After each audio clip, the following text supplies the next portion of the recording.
All right. Well, thank you, Pastor Randy, for inviting me to be here. I'm blessed to be here. So many veterans in this room. This is wonderful. I think that I'm counting 3 or 4 already. So just a little bit about me. Well, hopefully. It was working a second ago. Push the down arrow, maybe? No. Well, that's okay. I can stand here. Maybe that'll work. Oh, wait. Okay. There you go. That's doing something, isn't it? Yeah. Okay. I created this in PowerPoint, and now we've moved it to Google Slides, so it might be a little bit weird looking, but hopefully you'll get the idea of what I'm trying to say. A little bit about me. So, I met Jesus at age 17. I was watching the movie Fiddler on the Roof. I might be the only person in history to get saved while watching Fiddler on the Roof. But I had grown up in the church, and I was watching Topple, who had this amazing relationship with God, talking with God like he was his best friend, laughing with him, yelling at him, upset, like a real relationship. And I was watching this and saying, he doesn't even have Jesus. And he's got this real relationship with Jesus. So I went in my room and surrendered my life to Christ at age 17. I met my wife 2 years later. We've been married for 24 years. We've got these 4 beautiful children. Anderson, the oldest on the right, upper right, is at his first year at Charleston Southern University in Charleston, South Carolina, studying to be an airline pilot. Isaac is 14. He's playing football right now. Actually, right now he's playing football. They've got a game tonight. Kirby is my 13-year-old daughter, and Zeke is my 9-year-old boy. He's practicing football right now, and Kirby is at a rehearsal for Alice in Wonderland. So we're in the throes of busyness with older kids still at home. Met Uncle Sam at age 30. I joined the Army after law school, became a Judge Advocate General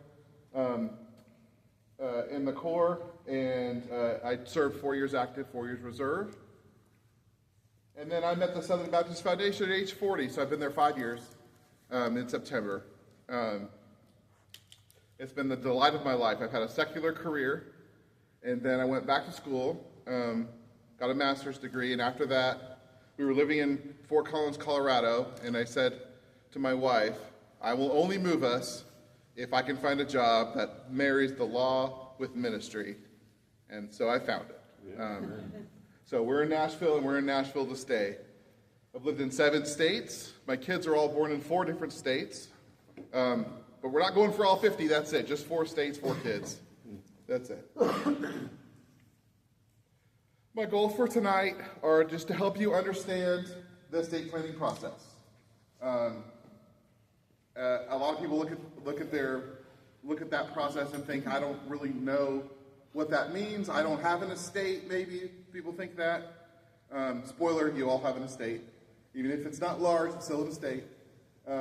Give you ideas about plans of action that you can take in regards to that. I want to give you peace of mind so that you can walk away knowing that, all right, if I take these steps, my family members will be taken care of. Just helping you to begin thinking about legacy, and then giving you some ideas about how to change up your giving, possibly. Giving strategies to help your tax bill. If at any point y'all don't understand or can't hear, please let me know, and I'm happy to pause and answer questions. Just kind of from the outset, we understand that everything belongs to the Lord. Yesterday I had the opportunity to preach on generosity at a church, at Charity Baptist. And everything that we have is God's. We can claim nothing for ourselves. Any talent that we have, we can't claim because God gave us that.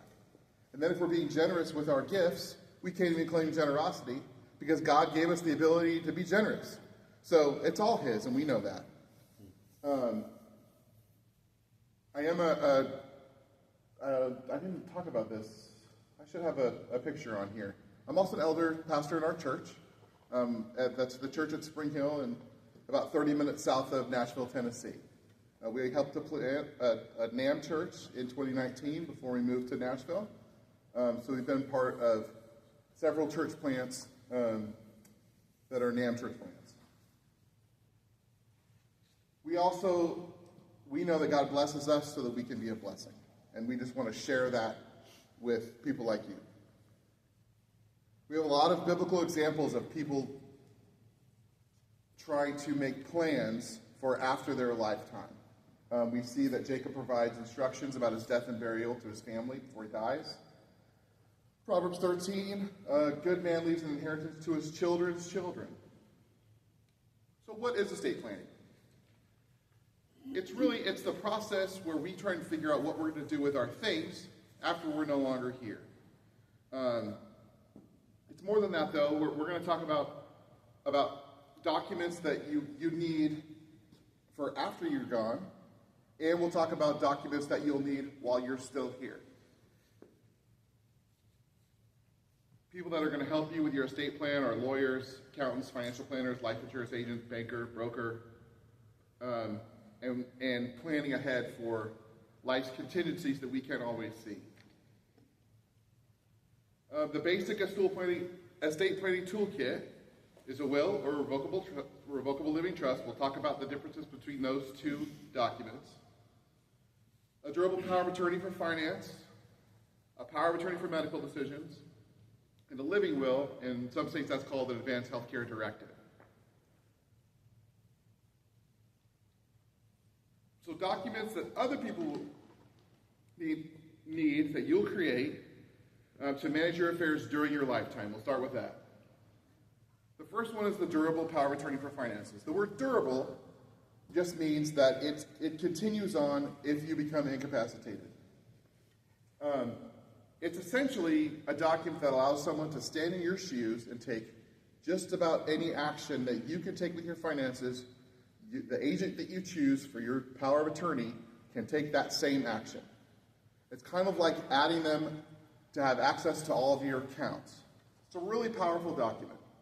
So when you're choosing someone for your power of attorney for finances, we want to choose somebody who's a believer, who's somewhat detail-oriented, but mostly who loves you and is for you.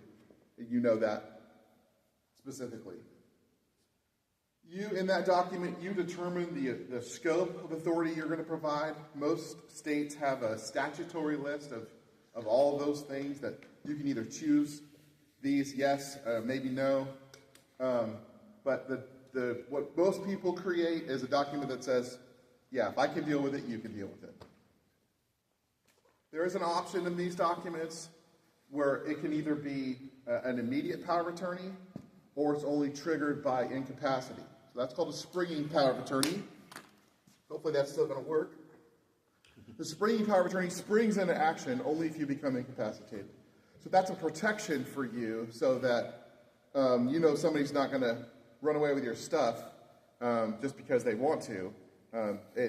Some people like the idea of having that only be triggered upon incapacity. So part of my job, I do the estate planning for all of our IMB missionaries.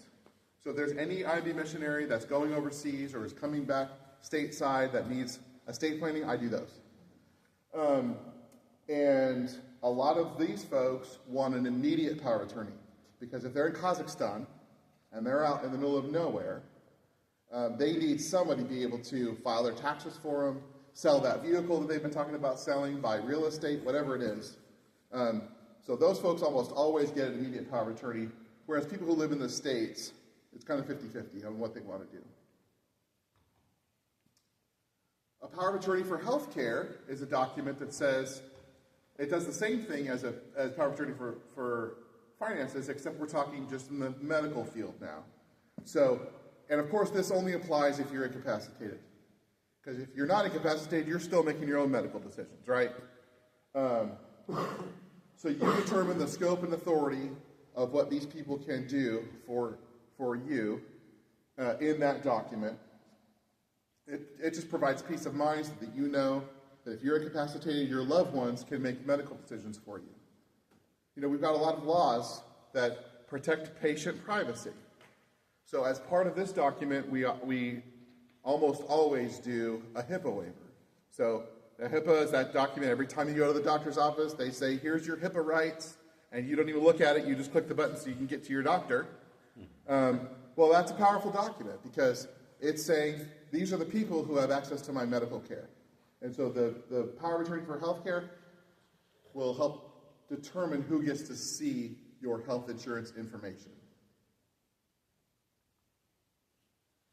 Advanced Healthcare Directive, sometimes called a living will, and I apologize, I did not make up the terms in the legal world that all sound exactly the same. A will, a living will, a trust, a living trust, are completely different things, but they all sound the same. I didn't make them up. I think attorneys did it so that they can have a job in the future. I think it's just all about trying to secure that job. A living will is a document that says, if I'm at the end of my life, this is what I want you to do. The most basic form of this document says, in most states, that if I'm at the end of my life, I want doctors to withhold artificial life-saving nutrition and support. That's the most basic form of the document. Although it can get as detailed as you want it to get. If you know, well, if I have one lung working and one kidney, do we have more than one kidney? I'm not a doctor. Whatever situation you can choose in these documents, but the most basic form is saying, if I'm dying, let me be with Jesus. That's what most people choose who know that they want this document. The alternative to this document is to allow your power of attorney to make that healthcare decision for you. That's the alternate. Who has adult children in the room? Okay. On this document, I would typically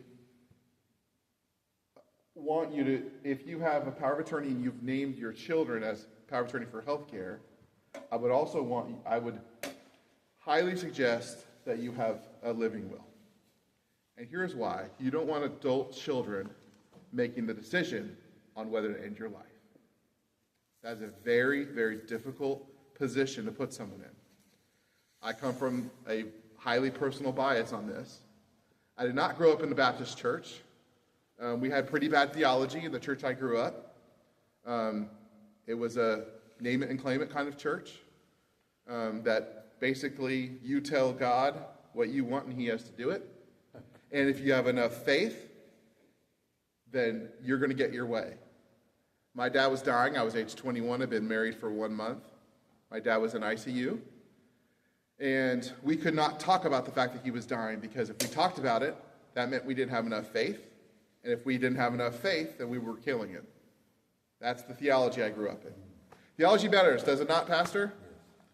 It matters. So at age 21, I had to make the decision on what to do with my dad. When the doctors are coming in, my mom couldn't make that decision. They're asking me what to do. So if you have adult children, I think it's okay to not have this document as long as what you're really doing with your powers of attorney for health care is that you're just having those people relay to the doctor what you want. You see the distinction there? Mm-hmm. So what you're really saying is, doctor, if you want your kids to be your power of attorney for health care and not have an advanced health care directive, you're just letting them relay to the doctor the really robust conversations you've already had with your kids. You've already said, I don't want to lie there for weeks at a time. Or, give me 3 days. Jesus is going to heal me, he's going to heal me. Or maybe it's, I don't want you to do anything. I want you to just let me go and see what God's going to do. Let me just die. Keep feeding me. Keep giving me nutrition.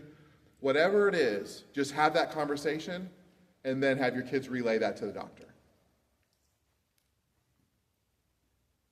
Documents that other people use to manage your affairs after your lifetime. Yes, sir. Do you want us to hold questions for the No, please.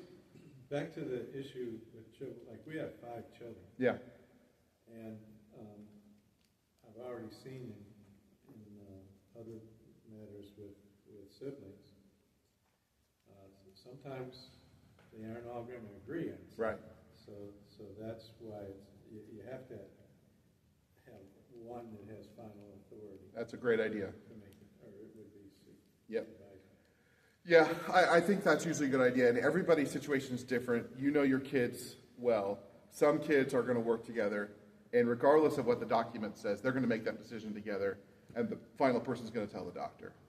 In other cases, if you know that there's already going to be some infighting, it might be a good idea to name one and have that be the ultimate arbiter of what that decision is. So after we die, the document that's going to be used for most people is the last will and testament. This is the one that everybody knows. This is the one that they talk about in the movies when they have the reading of the will. And generally what you're doing with this document is if you have kids that are minors, then you're naming guardians for them. Otherwise, it's the document that says, here's how I want my property distributed after I pass. But it really is only talking about probatable property. So that, generally speaking, is going to be land and houses. The rest of your property that you have in banks and things, we're going to get to in a minute, is going to go by designated beneficiary. A revocable living trust does the same thing as a will in that it distributes your property. You can't name guardians with a revocable living trust, but it also distributes your property. It just does it in a different way. So about 100 years ago, probate started to become a problem in many states across the country. So in states where probate is a significant issue, California, minimum probate is 2.5 years. It's not the reason I left California, but I would have. Oklahoma is a terrible probate state. They are their minimum of 1 year, and I've talked to attorneys there who've dealt with probate estates for longer than 20 years. In fact, every estate plan I've seen come out of Oklahoma has been a revocable living trust because of that. Illinois is not a terribly long process, as I understand it, but it's really expensive. So they take 3% of the value of the probate estate in Illinois. That is a very high cost. So in states like that, we see attorneys leaning heavily toward the revocable living trust. Let me explain how it works. So if you draft a revocable living trust, what you're doing is you are changing your assets from you having ownership of your assets, you and your spouse, typically. You have ownership of your home right now, okay? You create a revocable living trust, and then you fund that trust by changing the ownership of your home, or your land or property, whatever it is, into the name of the revocable living trust. So it is kind of this legal fiction that goes like this. If I die and I own property, there has to be probate. But if I die and I don't own any property, it's owned by the Rev Trust, then no probate happens. Because there's only probate if a person dies who owns property. And it actually works. So you name your property in the name of the revocable living trust, and it avoids probate. In Tennessee, where I do most of my practice, we have a 3-hour probate process, and it costs $100. As you can imagine, we don't do a lot of revocable living trusts in Tennessee. I do not know what the landscape in Michigan is like. So it would be up to your attorney to help you determine whether to do a revocable living trust or a will-based plan. A revocable living trust is a more expensive plan. It's the shiny, expensive vehicle that estate planning attorneys do. So when I see a Tennessee attorney do a revocable living trust for someone, I really question it, because I wonder, why are you doing this? Or an Alabama attorney, where their probate is probably simpler than Tennessee even. So I want to delve into that deeply, because if your attorney automatically says, let's do a revocable living trust, I want you to push back a little bit and say, why? Why are we doing that? Tell me about the probate process. Is it expensive? What does it cost? How long does it take? So that's why I'm spending more time on this, because if you're spending $5,000 in a revocable living trust when you can get a will for $1,200, I don't want you to have to make that extra expense. Does That make sense?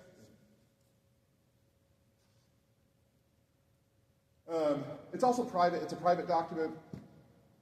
So if you have multiple beneficiaries and you don't want the beneficiaries to know what anyone else is getting, that's another reason to do a revocable living trust, but that might be 1% of the reason people do it.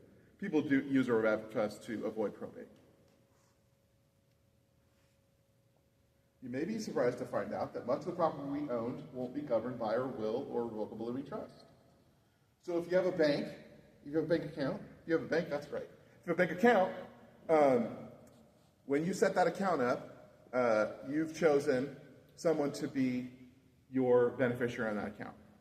So that when you die, it should have automatic rights of survivorship on that account, right? So what your will provisions say or what your rev trust provisions say do not supersede that contract that you have with the bank. So if you have a USAA bank account, you have a contract with USAA, and they've agreed to distribute your savings account to whoever you have said, these are my designated beneficiaries. So they're going to do that. What your will says does not trump that document. Same with life insurance, retirement accounts, and then other joint accounts with rights of survivorship. So what else can I do with my estate plan? You can give. You can give to the kingdom.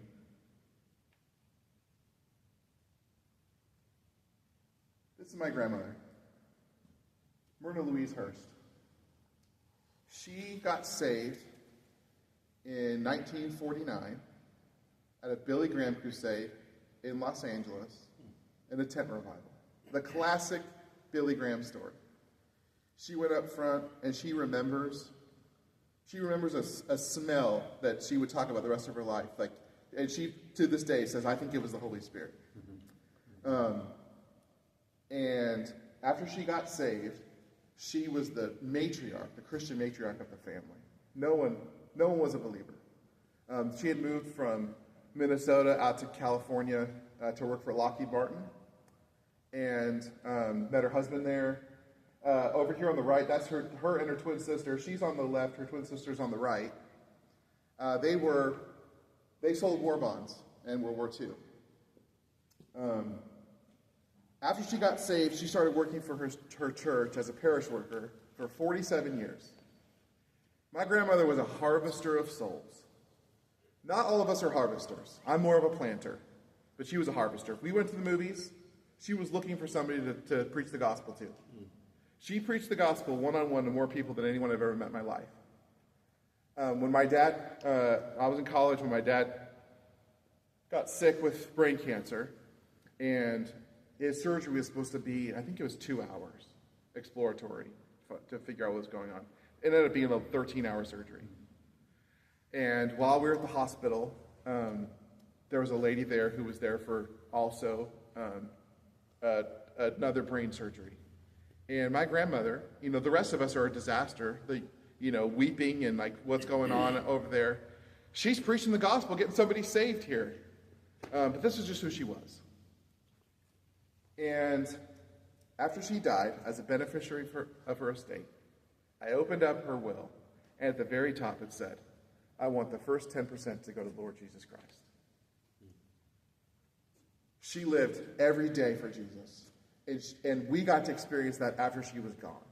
We got to see the love that she had for Jesus in her will. She left a legacy to her grandkids, which is pretty awesome.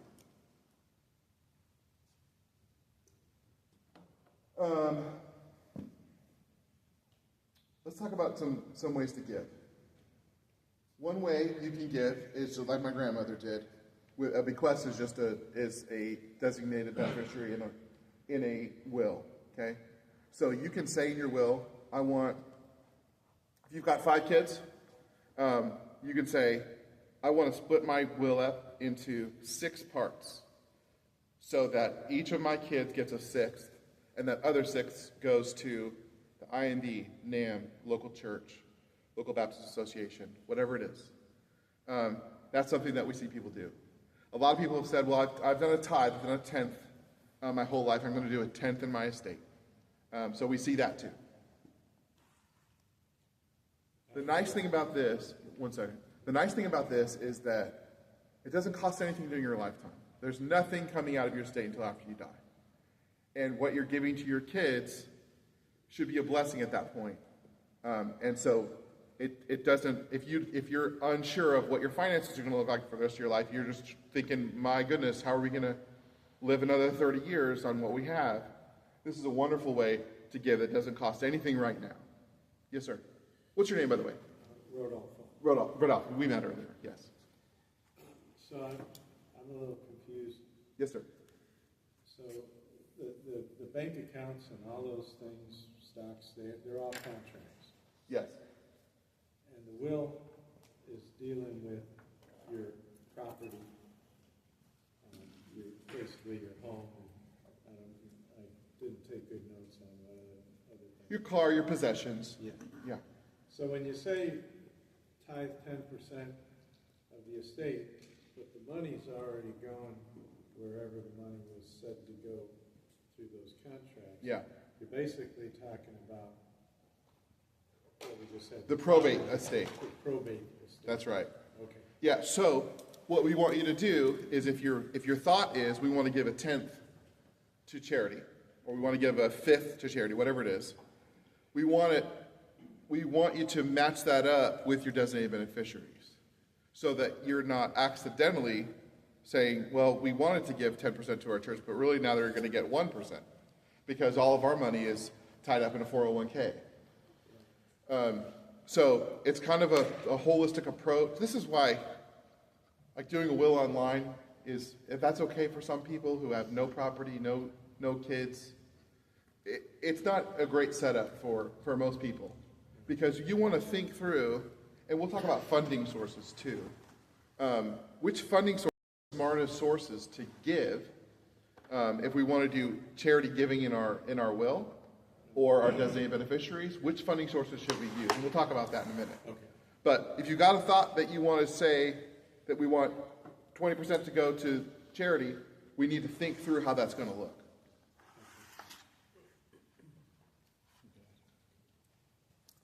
There's cookies being passed out if anybody needs a cookie. Refueling, I like that.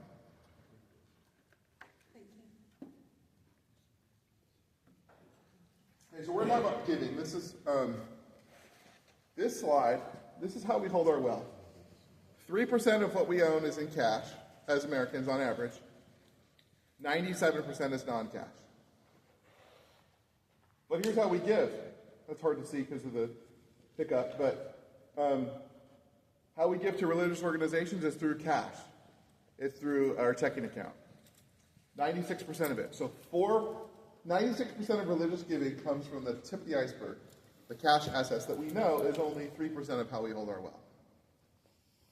So how do we get to, as churches, how do we tap into that bottom part? That's a little more attractive to allow things like, man, what if someday you guys were able to bless this building to somebody else? I mean, how amazing. I just learned about the gift that you guys received from this building. It's just, God is so good. That was a non-cash gift. So this is why we talk about planned giving. Planned giving just refers to giving that's planned. It's thinking through the best sources for figuring out how to plan our charity giving in our lifetime and at death. A better way to give to charity during lifetime is through appreciated assets. At death, the best way to give to charity is through a traditional 401k, a traditional IRA, traditional 403b, or 457 plan. So, and what happens there is the reason for, actually, let me see if I get there. I don't think I have a slide on that. I'll talk about it now.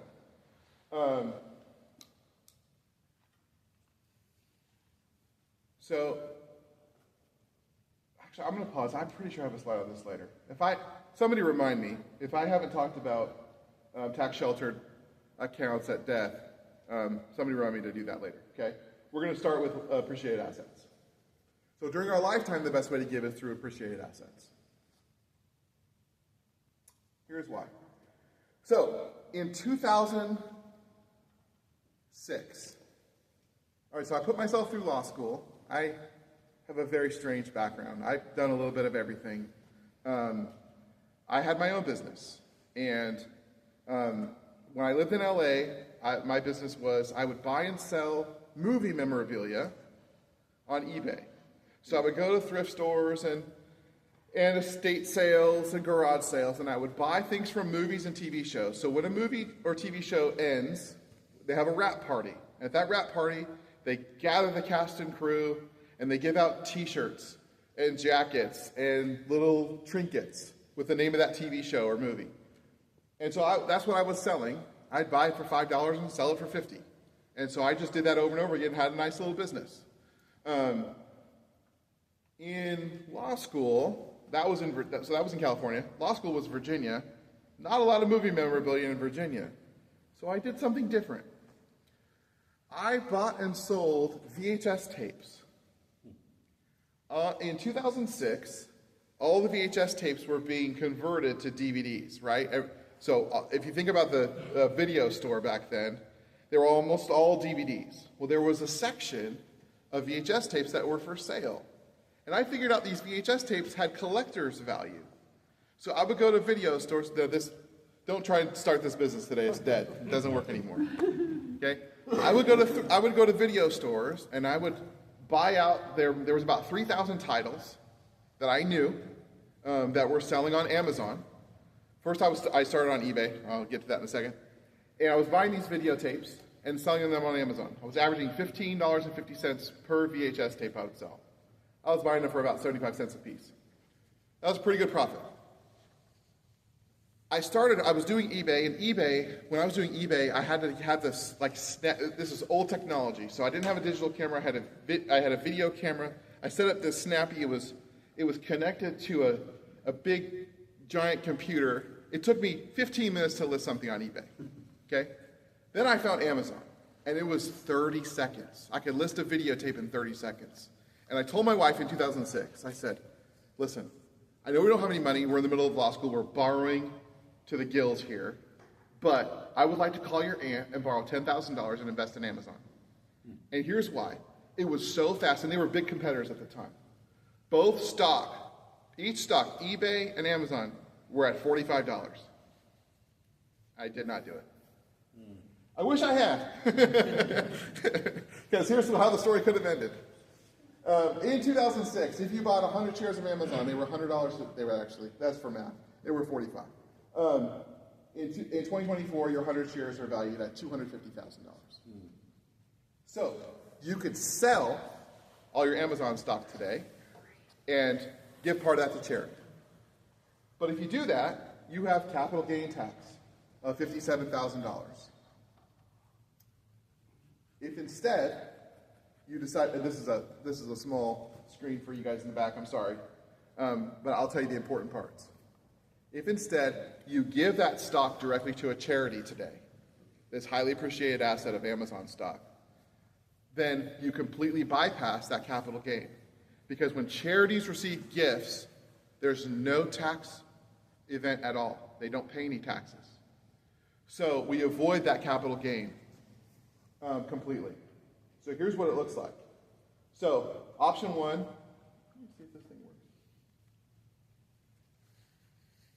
It does. It doesn't pop on the screen now.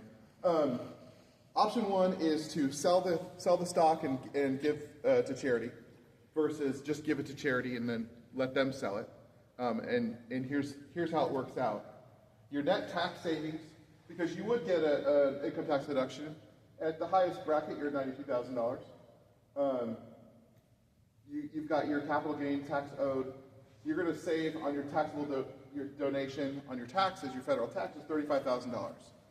But if instead you donate the stock directly to charity, your net tax savings is now $92,500. Just by doing something a little different, thinking out of the box a little bit. Bunch of gifts. This is the idea that if you have a job where you have 1 year you you have a really high income, and the next year it's going to be lower. I think people in real estate have this.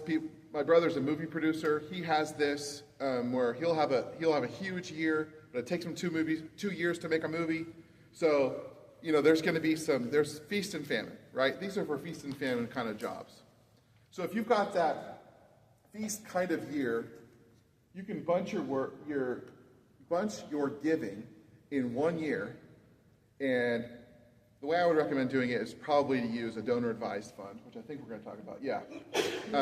Put it into a donor-advised fund. You get the tax break for that year for that giant gift that you've made, okay? But if you put it in a donor-advised fund is kind of like a charitable checking account, where you can write checks from that account to your favorite charities, and then but you get that amazing deduction that first year, and then you can continue using that break over the next 5 years.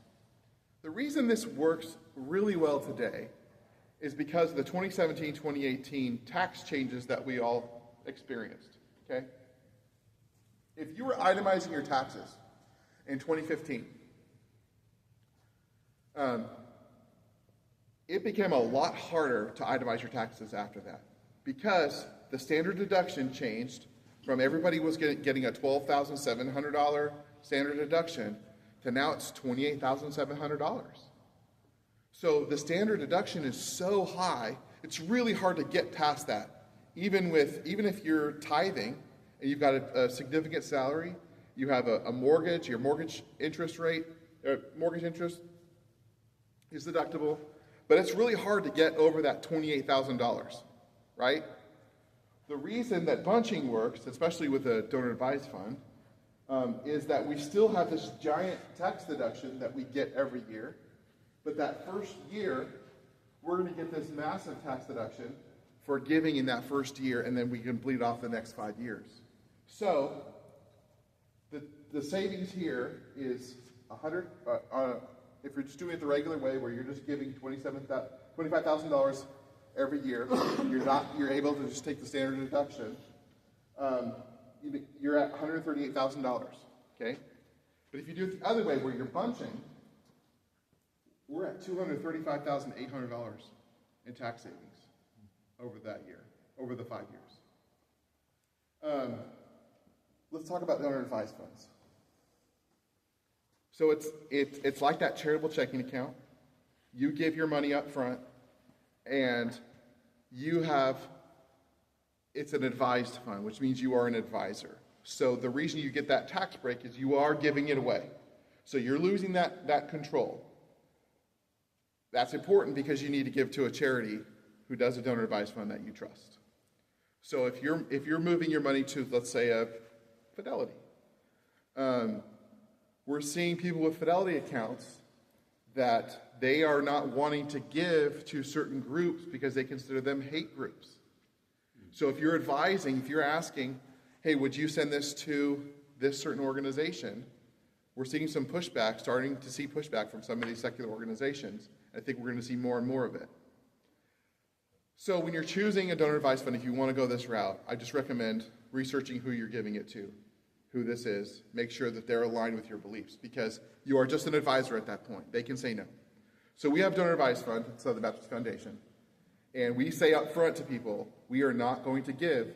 If you want to advise us to give to groups that are antithetical to the gospel, we are not going to do that. We can't do that. It's against our mission statement. So here's how it works. You contribute to a sponsoring organization. You get that immediate tax deduction that first year. The account grows interest as long as the market's doing well. And we're seeing 8.8% returns over the last 75 years, so it typically does well. You make your grant recommendation. We make sure that you're sending it to an eligible organization, and I think we have 65,000 kind of automatic. Obviously, any Southern Baptist church is going to be an okay choice on there. We make the grant, and then we just do it again and again and again. What I really like about the Donor Advised Fund is that you can start to work with, so the way that we set ours up is you're also going to choose, if something happens to you, who are going to be your successor advisors? And so that's typically going to be kids. So we're seeing families working together, talking about, here's what we want you to do. Here's who, mom and dad, this is what our heart is. Some people say we want only to give to the Preach and Heal Fund of the IMB. That is the only one we care about. We love medical missions. That is the most important thing. Other people say, no, we want to see NAM church plants. That's what we want. We want it to go to our NAM missionaries. That's where we want it to go to. So these conversations start to happen that really are about legacy. One of the hardest things to do is pass on your values to your children and your children's children. And this is one way to start doing that.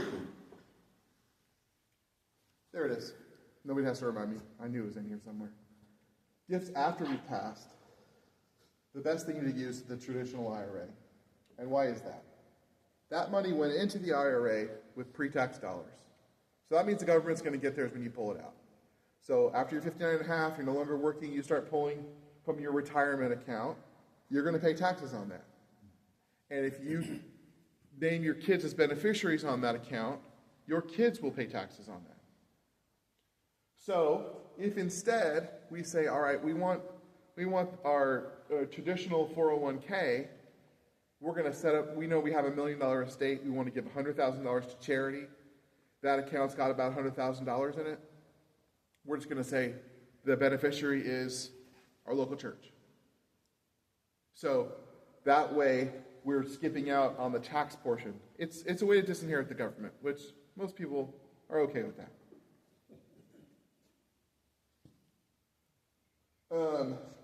Here's an example of how that works out in real life. So Jim owns $2 million of real estate, and he has $2 million in a traditional 401k. He wants everything to go, his entire non-charitable estate is his daughter, and his charitable estate is for his local church. So, option one, if he's just not thinking about it, he's not doing planned giving, he's just doing his own thing that he figured out online, he split the estate in half. Jane gets the retirement accounts, and the local church gets the real estate. The church would end up with $2 million. Jane would end up with somewhere between $1.25 million to $1.5 million, depending on her tax rate. Option two, they're splitting the estate. The local church gets the retirement account, and Jane gets the real estate. Church gets $2 million. Jane gets $2 million. Government gets $0.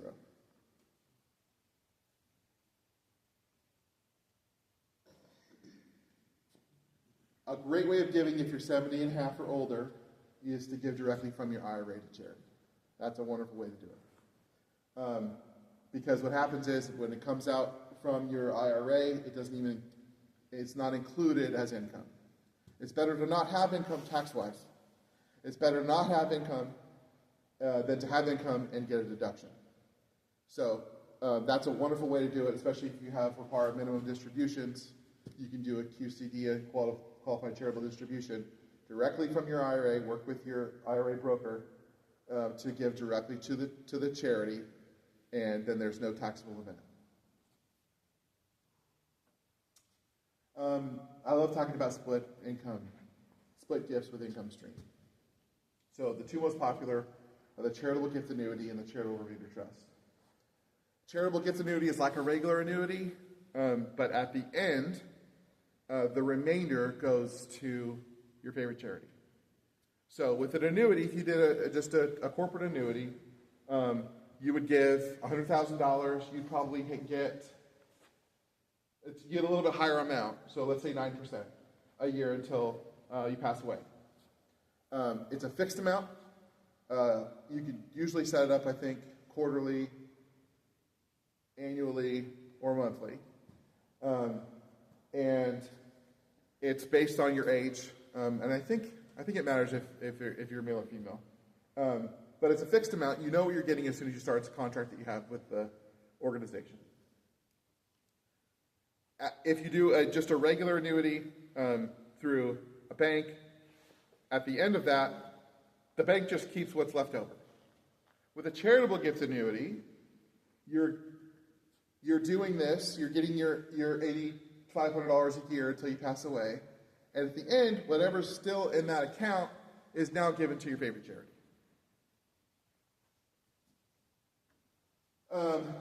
The Give It Twice Trust is one of my favorite things to talk about, because when I first heard of this, I said, come on, this is sorcery. This can't be real.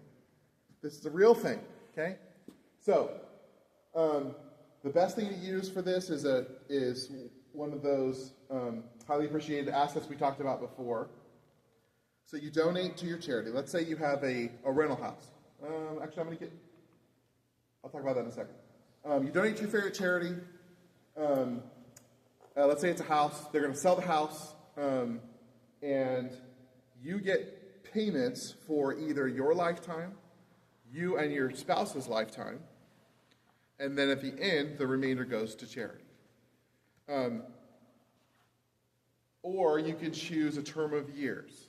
The most popular term of years is 20 years. And I'll show you how this works out. So I'm working with somebody right now who's considering this. His parents purchased a house in San Jose. It's actually $58,000, but for purposes of math, I'm not a fan of doing public math. We'll call it $100,000 in 1975. That house is now valued at $2.5 million. The parents both work in the airline industry. They retired from that. They have great pensions. They do not want to deal with renters in the house, so they're considering doing a charitable remainder trust here. They want to bless their local church and their Baptist association. So, if they were to sell the house, you can imagine that's a pretty big capital gain. They're going to avoid that number is off. It's much higher. I'm not sure why it says that. It's around $700,000 capital gain on that. The income tax deduction that they would get is $750,000 that can be carried over for the next 5 years. So essentially, they'll pay no taxes for 5 years.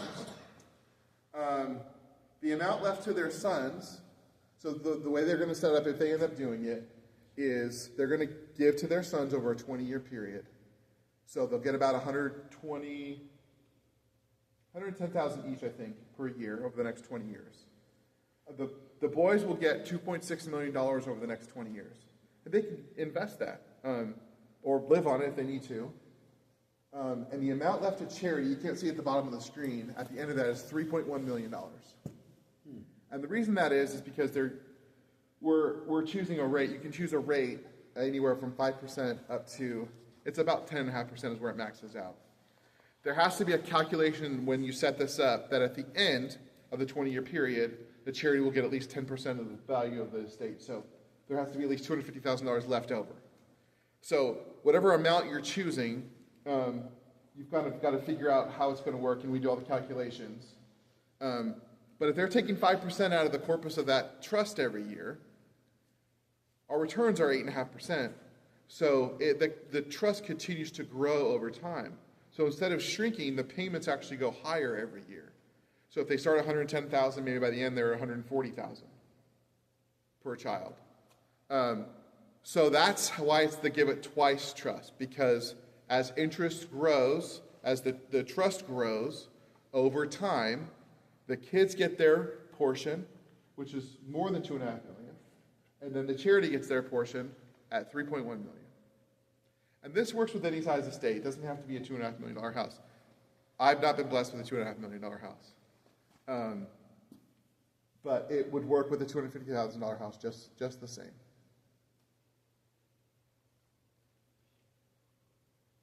Okay, as far as what I can provide to you guys, I'm happy to come back tomorrow, and we haven't really talked through this, but if there's a spot for me to meet, I'm happy to discuss your estate plan with you, what that might look like. There's no requirement that anybody gives to the foundation. We don't want your money. We don't take cooperative funds. My salary and what we do for people is we tithe basically on our budget. So that comes out of that, and we just do this because we want to see the kingdom move forward. So there's no requirement that you give to anybody. If you want to give, I'm happy to help you do that in smart ways. But if anybody would like to meet with me, I'll be available tomorrow for most of the day. I'm happy to come and talk to you. I can't be your attorney, so I'm not licensed in Michigan, but I could help you come up with a estate plan design that helps you think through all of these issues. And then what I would do is write up a summary of our conversation that you can hand to your attorney. And hopefully that'll get you kind of part of the way down the road with the attorney, so it makes it easier for them. Maybe it doesn't cost as much. So if you would like to do that, just come talk to me afterward, and I'm happy to do that for you. Okay? What questions do you all have? I said a lot. You might be swimming. Well, it can be overwhelming. It can be a lot because you think about all the different options that you put out there. I'm not sure what everyone else here is thinking, but like for somebody that is probably 10 years at least away from retiring, got grown kids, thinking about stewarding cash and estate, non-cash stuff. What could be the best way to make sure that the kids are taken care of, and yet you're still supporting your charity, whether it's your church or a combination of your church and your mission board or whatever? And it doesn't necessarily have to be religious, right? I mean, if somebody has some organization, I don't know. Yeah, I'm helping a lady right now that she loves the gospel and she loves the earth. And she wants to see people be good stewards of God's earth. And so she's giving about 80% to gospel Baptist organizations and 20% to organizations that are not antithetical to the gospel. Yeah. So let's say the Arbor Day Foundation. Or something. Exactly. Yeah. Okay. Yeah. Yeah. It absolutely. We love giving to gospel organizations, but it doesn't have to be that. And it is so. It's so individual how everybody's finances work out and what the need of the family is, what they are looking to do, who they're looking to bless, and everybody's idea of what should happen, what should be given to kids is so vast. It's so different. I'm working with somebody right now that they are looking at they're going to tithe half of their estate, and they have about $1.5 million estate. They have 5 kids, and what he said to me is, I don't want to see this go to vacations and cars and even really houses. He said, he's a pastor, and he said, I want to see my estate go to make sure the gospel continues. And everybody has a different take on that. Some people say, we don't have very much. We just want everything to go to the kids. We want to make sure they're okay. Our parents didn't leave us anything. We want to leave them something as much as we can. But a lot of people, when they start thinking about it, when they start thinking about legacy, when they start thinking about important, a lot of people say, yeah, we want to do a good portion. Yes, sir. You keep talking about estate, but when you're a married couple, most of the time one's going to die before the other. And so this is always a secondary conversation. So you're going to give to your spouse first. That's what 100%. I would never, I wouldn't even think I would work with a client who didn't give 100% to their spouse. Unless that's not true. There are some situations with second marriages and step families and all that things get a little dicey. But almost 100% of the time, you're giving to your spouse first to make sure that they are set up for the rest of their lives. This is the end of the second spouse's That's what life. I understand. Just as I Yeah. was thinking through, really, Yes, initially, this is for the widow or the widower. right. That's right. Who, at that point, where the You're kids exactly go, right. because otherwise none of it goes to the kids normally. Right. It's going to go to the spouse. Yes, yes. This is all a secondary conversation. Unless, now correct me if I'm wrong, if both the husband and the spouse husband and wife set up one of those trusts, and you called it let's call it the Rodolfo and Peggy Diaz-Paz Trust, then you could be doing some of those secondary questions within the trust, right? But certainly not with wills. With wills, it's going to have to go pretty much initially to the spouse. You can do almost all the same things with the will as you can do with trust. You're setting up trusts within the will. Like I said, the language is so crazy because we use the same word meaning different things. But let's say we have minor children. Does anybody have kids that are under 18? Okay, I do, so I'll use my kids as an example. I have a will-based plan because we're in Tennessee. But within my will-based plan, I have set up a testamentary trust for my kids, which means I don't want them to receive a significant amount of money when they reach age 18. I know that because I have an 18-year-old right now. I know what he's like. And it would not be good. It would not be a blessing. It would be a curse. So we've set up our estate to where they're going to receive at later age. But they're still going to be able to get money for their health, education, maintenance, and support. So if they're getting it at 35, the bulk of the trust at 35, they can still at age 18 ask the trustee for money for college. Or if they're having some sort of medical issue, they can ask for money for that. But you're right. You do need to set up trust within the will-based document, even if you're doing a will, to do those things. And there's a lot of techniques to do that. But that's available in both a will and a revocable living trust. Great question. So was yours. I'm not getting on your question. That was a great question, too. So I've heard of people like wanting to fund, like start a scholarship fund for people called into the ministry. Yeah. And if they go to certain schools, they can get so much per semester or Yeah. whatever. Those kinds of things. How does that fit into? Yeah, so that's typically an endowment.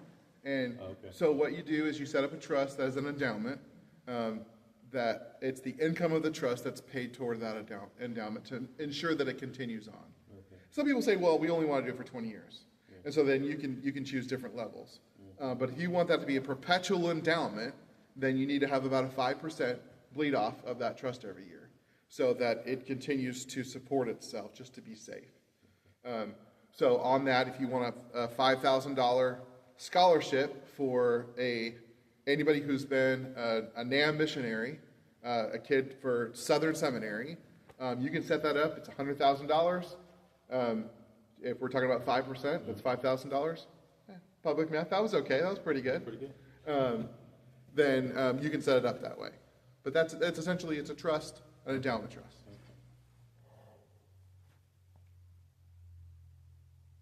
Any other questions?